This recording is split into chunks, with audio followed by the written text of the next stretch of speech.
in terms of the Bible, your first resource is the Bible. And I'm going to make another point on that. So each of us should, I mean, I know you have people, you say Bible now, they reach for their phone. I understand that. But I've also, in the last couple of years, I was asked to work on the advisory committee for the Museum of the Bible in D.C. So I've been working with them. And the one thing that hit me was, in another decade, it may very well be a museum of the Bible. Because we don't have young folk hold. We used to give Bibles to them when they were baptized, give Bibles to them on graduation, and we're just not doing that.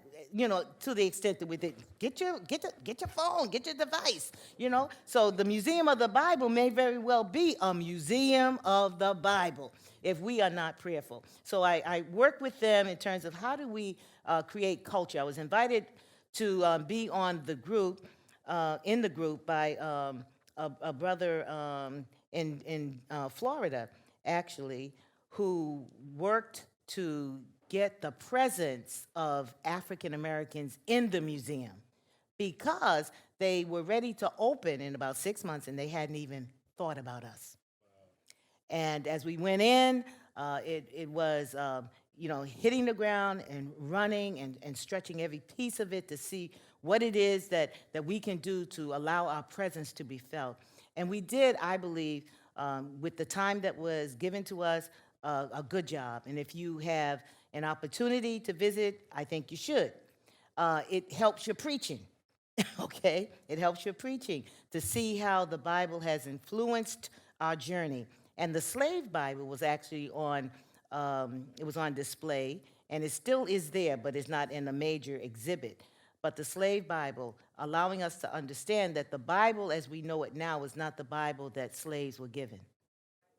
Okay, over 50% of the Bible was deleted for slaves. And you have to ask that question, why? Okay, and so we understand the liberating tool the Bible can be, but you have to engage it in order to be liberated by it.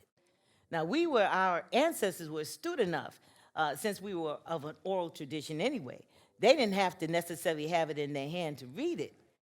They could just hear it. And our prophetic anointing, and it is upon us as a people, allowed us to hear what was not written. So that leads into my education, because I was trained in religion and education. So what we tend to say in terms of curriculum is that there is in curriculum 3 types at least. One is explicit.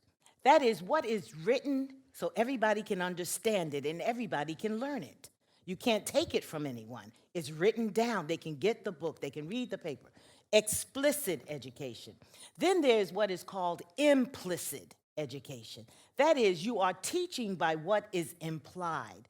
If you are in a place where you never see women, then it implies that women are not capable. All right? Now, when explicitly you see all men, it implies that men are the ones.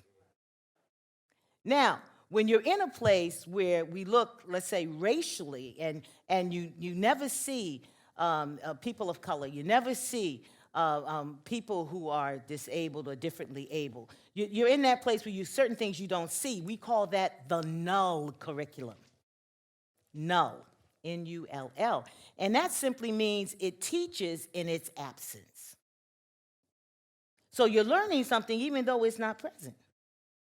So it's explicit, that is what is written, and you know you're supposed to learn, and you try your best to reach the standards. It's implicit, that which is implied in the doing of things, in the running of things, and you see how things operate. And then you have the Null. The Null curriculum is just not present, but you learn because it's not present.